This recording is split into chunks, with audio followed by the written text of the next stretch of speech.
Hi there, and welcome to, I think it's week 1 of teaching. We've probably done a few weeks already. I am Neville. I'm presuming you will already have heard my voice. And I am sitting in St Nick's Church in Nottingham with Ben Wildman, who I'm going to ask to tell us all about evangelism.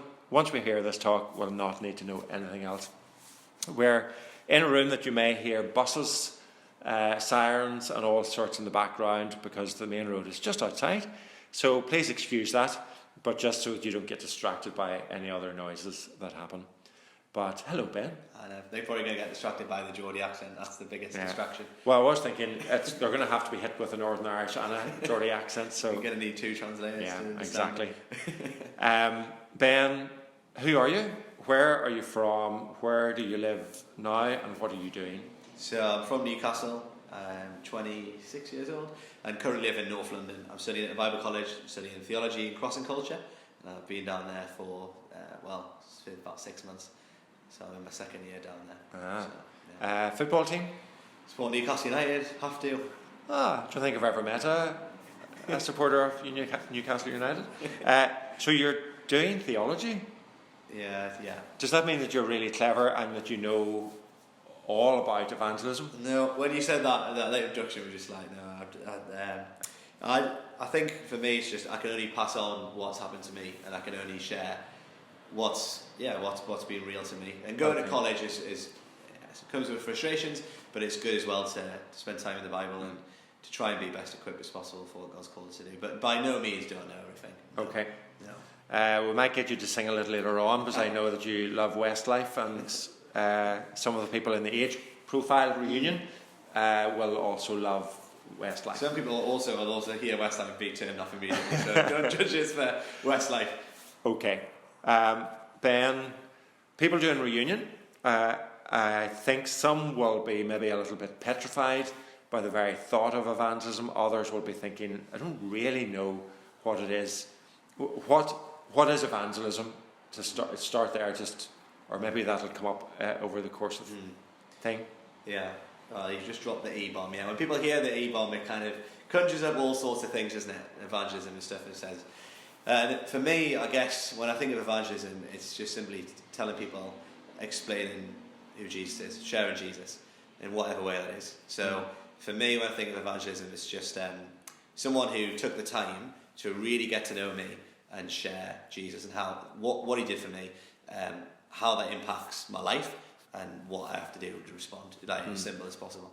So that's what I think about evangelism. Is I actually think of the person who first told me about Jesus, and didn't just tell me about him, but actually spent time with me, explaining and how that affected my life and how that can change my life.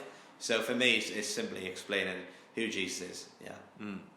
And are you going to today tell us because we've done this before for a thing called Explore, and I loved that time, and I'm hoping to hear some of that again. But actually, that's a few years ago.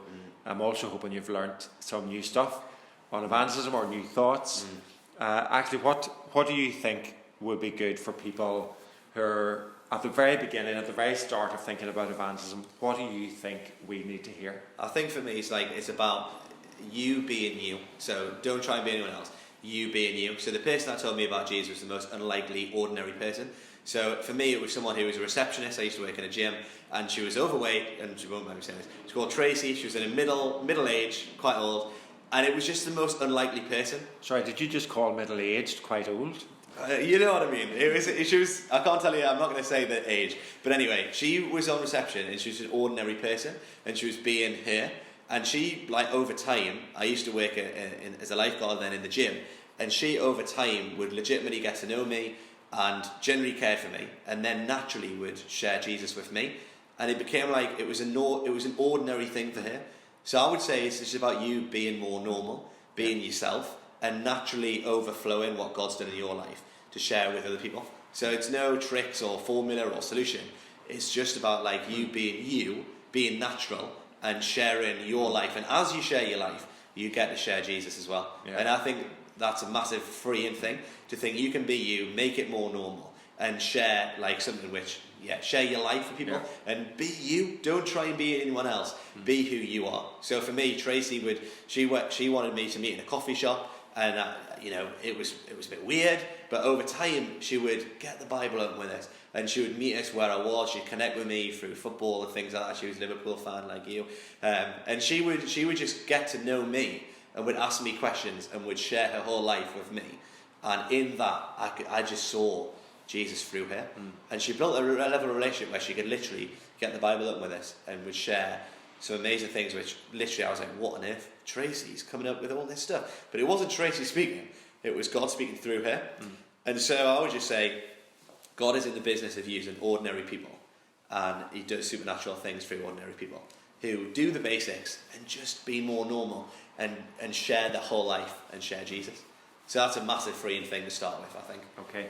So you use two words that will frighten people, normal and natural, because actually lots of Christians think, well, yes, I get that, but even that feels like, but how do I get this, what's in me, out of me, into someone else's life? What if I offend them? What if I sound stupid? What if I don't even know how you talk to someone about Jesus, because I've never done it. How did Tracy even start that process? Yeah, well, Tracy had like connection points, I guess. So she had connection points in where she was thinking, how can I connect with Ben, interact with Ben? But I think there's something which Rico Tice talks about in his book called Honest Evangelism. It's like a little book, really easy to read. Anyone can read it, even Geordie's understanding.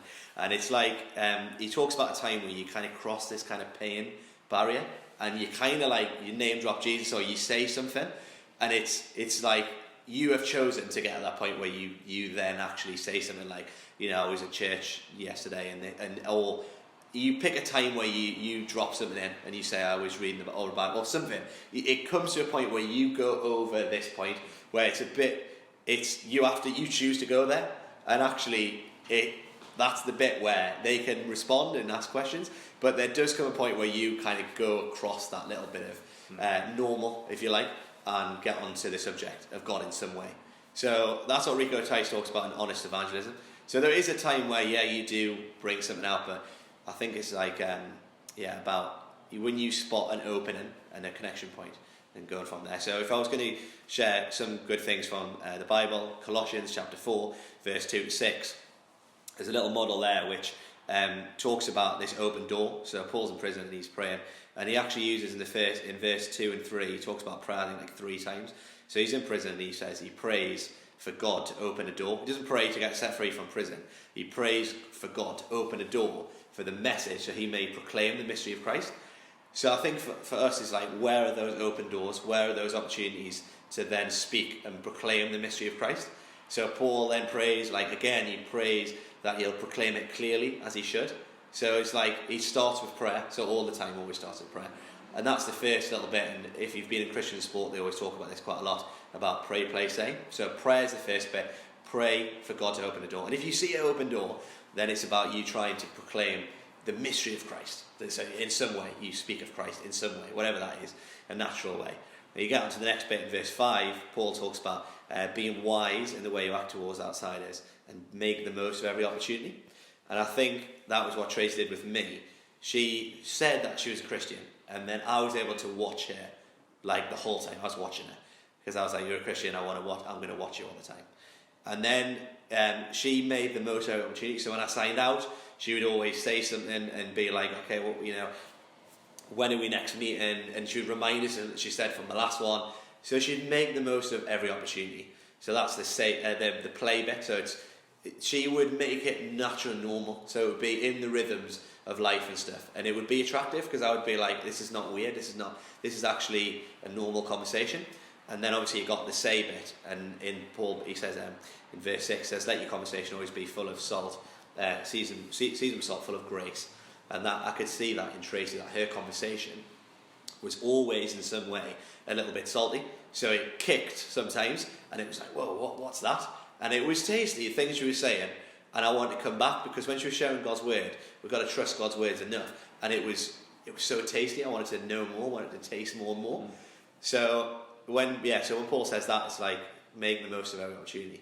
and let your conversation be full of grace always and seasoned with salt. We preserve like the God flavours in the world, and it's about how can our words, how can they be attractive to those around us and stuff. So that's a little model that Christian sport do, is pray. Always starts with prayer, and then play. So make it natural, make it normal. Be wise in the way you act towards outsiders. Make the most of the opportunity, and then say, full of grace, seasoned with salt, so that you'll be able to answer everyone. That's how it finishes. So you'll be able to answer everyone. And so being prepared and just making the most of those opportunities when those open doors open to then speak of God in some way. Okay. So your challenge to everyone listening to this week would be to pray obviously. I'd say start with prayer. It always starts with prayer. Yeah. So pray God, when I'm at work, I pray God there's an open door. So when I'm at work, I work in a gym now, and so I often find myself, okay, where's this open door? And so if someone comes and says something, and I'm like, there's clearly an open door here. So the other day I found out that one of the receptionists goes to a church in London, but only goes and sits at the back of the church. And I always thought, I wondered if she's Christian. I don't think she is, but she goes along because she's searching for something. So she said something. She said, oh, that wasn't the way my parents brought me up when I was younger. So I was like, okay, how were you brought up? Were you brought in a Christian family? So she said, and then there was an open door there. And I said, right, I realised there was an open door. So I prayed, and then I'm going to try and make the most of this opportunity and say something, which is a little bit to ask some questions and see where that goes. So I would say start with prayer, and then if there's an open door, be aware of those connection points, and if it comes, just be normal and ask some questions and build a relationship. And then if it comes to you saying something, try and say something of God, speak of God in some way. And I was able to then say, well, actually, I go to a church, but I go in this other place. Would you ever want to come with me? Because I know some people in that church, and she said, well, I just sit in the back. So obviously I was thinking, oh, it'd be great for her to get to know the people. But it was this open door, so I'd say pray, be aware of the open doors. And then it's amazing when you pray, you realise there's so many opportunities that if you start with prayer, and then look for those open doors. And then once you speak of Christ in some way, if I told my general manager that where I work, the first interview, I said I'm a Christian, so I'm not going to work Sunday mornings. Since then, he's then came back and regularly asked us questions. He says, what I get with you, Ben, I get football and Jesus. These two things, that's all I get from you. I'm like, all right, okay, hopefully you get more Jesus than football. But he, from the beginning, if I didn't say that, he wouldn't have known. And once I've said that, he's then watching me. So I'm then have to make the most of the opportunity because he knows I'm Christian. Yeah. So you get it in, and then your actions then speak. And then when you get a chance, he's asked me all sorts of questions and said, well, do you really believe the Spirit of God lives in you? Well, what question to ask? But that came because there was first a time when there was an open door, and you just natural and normal. Didn't make a big thing. Yeah, I'm a Christian. I go to church on Sunday. As soon as you get that in, that Rico Tai says, go and pass the pain barrier in a way, then you live it out and you pray for an opportunity for them to speak at the right time. Yeah. Well, Ben, I see you've Bible open at Corinthians. Yeah. That, I am presuming, means that you had something in mind that you really wanted to say today. Yeah, so there's a bit from 2 Corinthians chapter 4, verse 1 to 6. It talks about three people that are at work with evangelism. So there's God, there's us, and there's the enemy, Satan. So there's different things that I think it's such a freeing passage to really okay, what is my responsibility and what's God's responsibility? Can God use me? Well, he's got, like I said, he's got a habit of using ordinary, broken, messed up people to speak for him. But in this verse, in this passage, it says the best thing for me. It talks about in verse 5, which is our responsibility. It says, for we don't proclaim ourselves, but we proclaim Jesus Lord, and that's our bit. So we speak of Christ. And the most freeing bit is verse 6. So we speak, in whatever way that is, we speak of Christ. And verse 6 says, it's for God said, let light shine out of darkness, has shone in our hearts to give us the light and knowledge of the glory of God in the face of Christ Jesus. So we speak, our responsibility is just speak of Christ, but it's God's responsibility to open eyes. So we speak, he opens eyes. Our job is just in some way to speak, and he opens the eyes. So it's not even up to us. It's not about our eloquent speech or having the right words to say. It's God who's the one who says, who opens eyes. He opens blind eyes. And that bit there obviously refers to Genesis, where it says, let light come out of darkness. And that for me is amazing, because that's what God did for me. When Tracy was speaking, it was like light shone out of darkness. Just like when creation, light came out. Just like that, life was birthed in me when I accepted Christ. And so I was given the light and knowledge of Jesus when God did that. It wasn't when Tracy spoke. It was God who was the one he turned the light on. Tracy told me about it, but Tracy could have sat there for years, and wouldn't have opened my eyes. It was God that did that, and He is the one who actually gives us the light that actually reveals Christ to us. So we speak, and God opens blind eyes. We speak, God opens blind eyes. So whatever happens, whatever I speak, if I'm speaking to the general manager, if I'm speaking to someone in my football team, if I speak of Christ, I'm speaking of Christ. God opens the blind eyes, and God's the one who's going to do that. And I'm not surprised when God does that, because God is the miracle worker, and He's opening the blind eyes. But there's also a reality in verse 4 that says, "But the God of this age has blinded the minds of the unbelievers, so they cannot see the true light of the gospel." So there's another thing working. So I know in my workplace that the God of this age is at work to blind the minds of the receptionist, of the general manager, of my colleagues. I know that there's a spiritual force at work, which through media, through whatever, he's constantly trying to get in lies all the time, because he's the father of lies. And my job is to try and be the light and speak of Christ in some way when I get a chance to do that. And then it's God. God is the one who opens blind eyes. And that, for me, that's such a really freeing passage. And verse 1 to 3, Paul saying, we don't lose heart. He says we don't use cunning, or we don't use all this stuff. We don't commend ourselves. We don't do all that. We literally just speak of Christ in our brokenness, our unique way. We speak of Christ, and God opens the blind eyes. And that is such a freeing thing. What do you mean, speak of Christ? Because actually, I could hear that as a sermon. I could hear it as some, speaking, you're doing theology, as some massive theological term to speak to someone at a bus stop and tell them about something that is probably Latin. I haven't a clue about it. What do you mean, speak of Christ? Well, the only thing I can speak of when I'm speaking to people is just what I know has happened to me, or the truth that God has given in the Bible. So for me, it's like, what is the gospel for the person in front of us? So how is the good news? How is it good news for the receptionist? How is it good news for the general manager? It's two completely different people, but I believe the gospel is still good news for them. So I'm trying to find a point of it, a point where I'm going to say, I know I've got the most amazing message because it's transformed my life.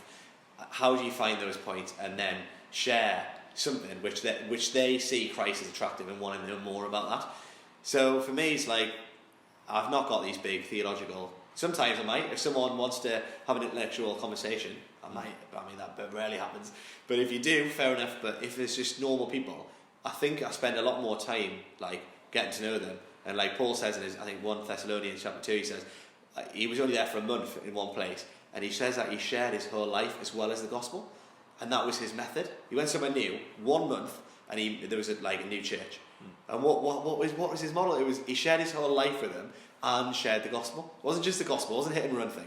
It was like he actually shared his whole life, and he said that he loved them and cared for them like a mother and father, and he became like a child amongst them. And I'm like, wow, that's such a powerful way of doing it.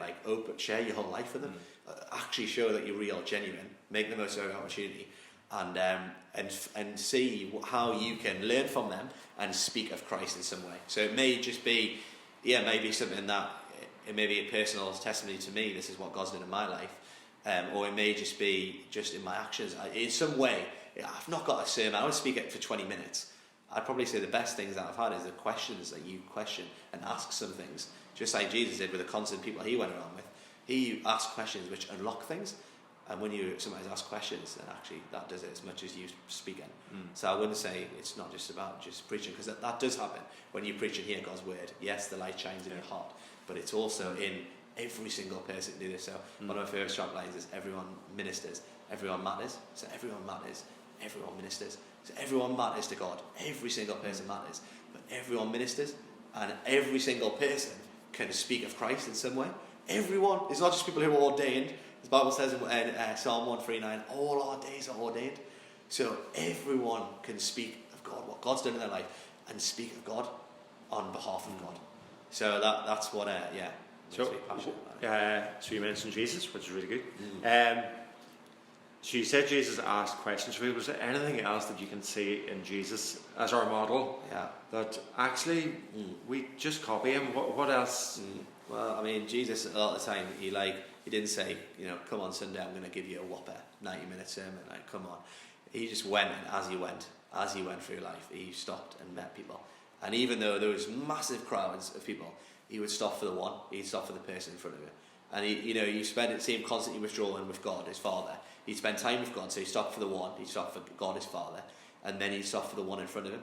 And he constantly says he had compassion on people all the time, and he would meet them where they are, and he'd go in their homes, he'd eat with them, he'd spend time with them, and I guess that's the model we want to follow. Is we'll spend time with God, stop for the one, and the more we spend time with God, the more we have His heart, and the more we're then compelled to go and do what Jesus did. As you go, it's not come and see, don't come and see, it's as you go. That's the Great Commission, as you go, and that can be in your sports clubs, it can be in your workplace, in your hobbies, interests, whatever that is, where you naturally are. As you go, have compassion on people, stop for the one in front of you, eat with them, spend time with them, ask them questions, genuinely get to know people in life, because people are crying out for that. In this day and age, loneliness is massive, and everyone has all these online friends, but real life people in their life, people don't have it. So to be that person like Jesus, actually stop for the one in front of you, and it goes against a lot of the stuff that we probably think about, like church and stuff. But actually, Jesus went, and as he went, he stopped for the one in front of him. So who is that one person in front of you when you're wherever you are in your life? It could come across at a random time. You don't know. It could be when you're eating. It could be when you're at work, at university, school, whatever. Who are those people? Who's the one in front of you? How can you stop for the one? And that means giving time and effort and doing something maybe a little bit different than just giving them like a quick message or something. It's actually about spending a bit more time with them. Well, Ben, going to ask you to take us through the process of that, because lots of stories we even read in the Bible. You spoke about Paul there being a month, and actually that's really good, because that feels a longer than a sort of hit and run.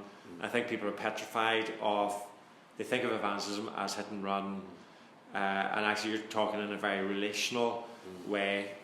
Some of the people already that I know will be doing reunions range from farmers through to retired head of industry.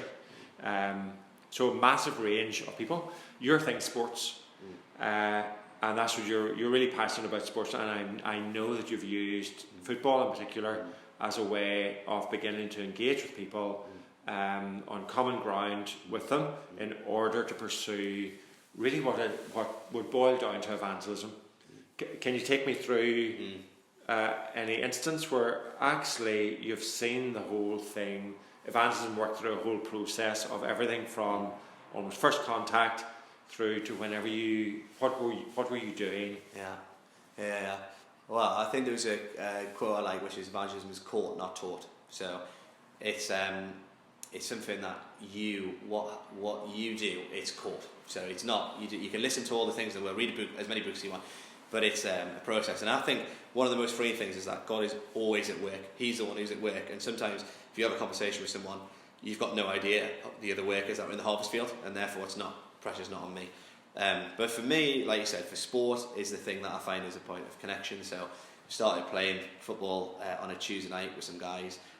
What people invited their friends from work colleagues, and we just started playing football. And most of the guys, it was half of them Christians, half of them weren't.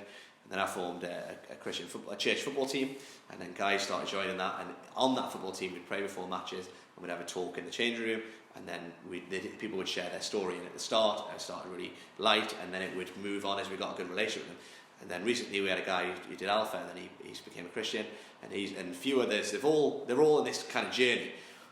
But whatever it is, whatever that point is, I guess, is just finding what is natural for you, and finding that point where you can actually share Jesus, and then build a real relationship with someone, be intentional with them, in some way get the Bible open. So whether that's one-on-one, I remember going to the pub with this guy and sat down with him, and we'd print out like parables and stuff, and got to the point where we'd do that before we watched Champions League games, He'd come round to our house as part of the missional community, and he'd hear the I word. want you to remember that and come back to it. Okay. You said about being intentional with him.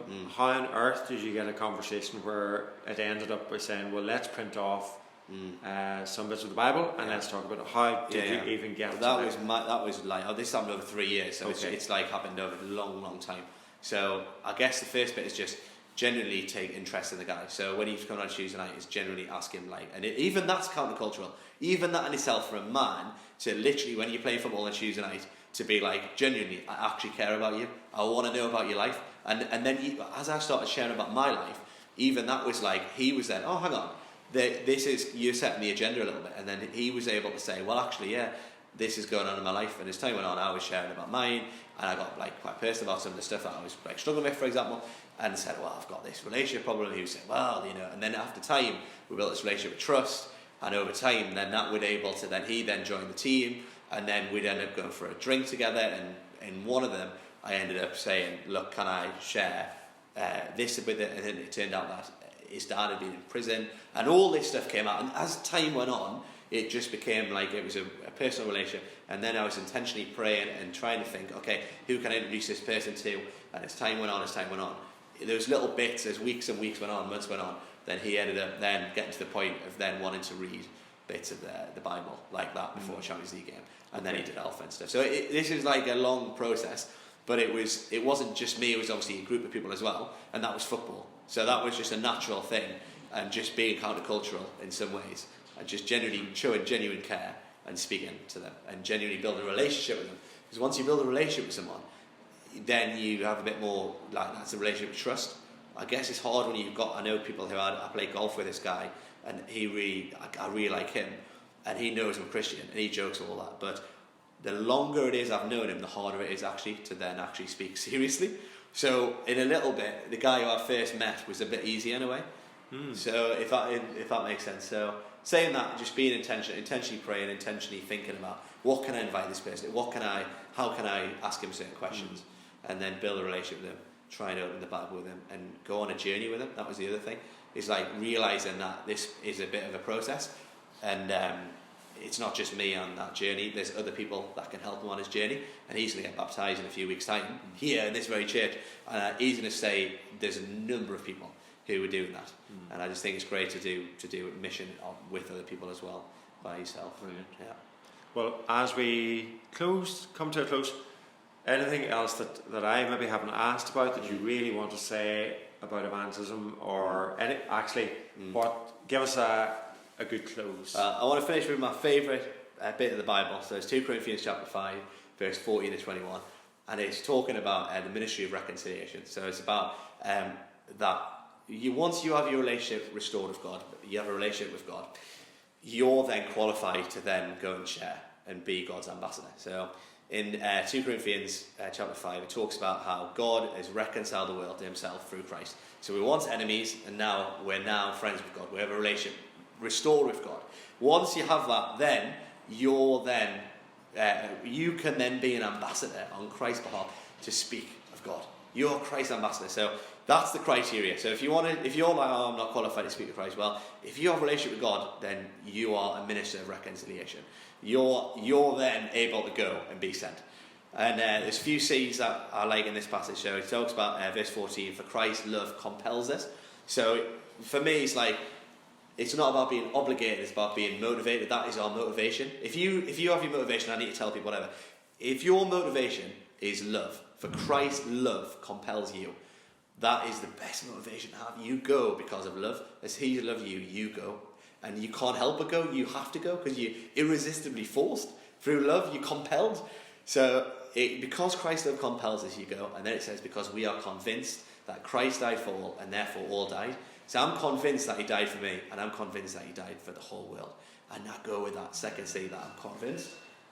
And then after the convinced bit, it's about being committed. It says that those who live no longer live for themselves, but live for him who died and was raised to life. So we're committed. So once you're compelled, you're convinced, then you be committed, and you don't longer live for yourself, you live for Christ who died and raised to life. And then my favourite verse in the Bible, 2 Corinthians 5 verse 17, anyone who's in Christ, a new creation, the old has gone, and behold, the new has come. So when I realise that all the time, I'm constantly reminded that I'm a new creation in Christ, and I'm going to go on that, and I'm going to realise the old is gone and the new has come. And I believe that for anyone, that can be true for them. The old can go, and the new can come. That is one of the most amazing messages ever. No one else has this message. The old is gone and the new can come. Incredible. And then it says that we are therefore Christ's ambassadors. And we are the ones who can actually go and speak on behalf of the King. Go on and speak on behalf of King Jesus. And we're then ambassadors, and that's for us. And we go away for that compelling love. If you're compelled by love, you're convinced that Christ died for, you're committed to not live for yourself but live for him, to go as a new creation, to know who you are, and to go and tell people this amazing, incredible news. You become an ambassador of reconciliation. You become that person, and that becomes where, like I say, everyone matters and everyone ministers. And you can go in that freedom that you speak of Christ and God opens the blind eyes. We speak of Christ, God opens the blind eyes. And whatever that looks like for you, for me, sport. For other people, there's other ways you can connect with people in a normal way, through food, through whatever that is. Connect with people, share your life with them, and share the gospel in some way with them. Being you, an ordinary person who God wants to use to share and speak of Christ.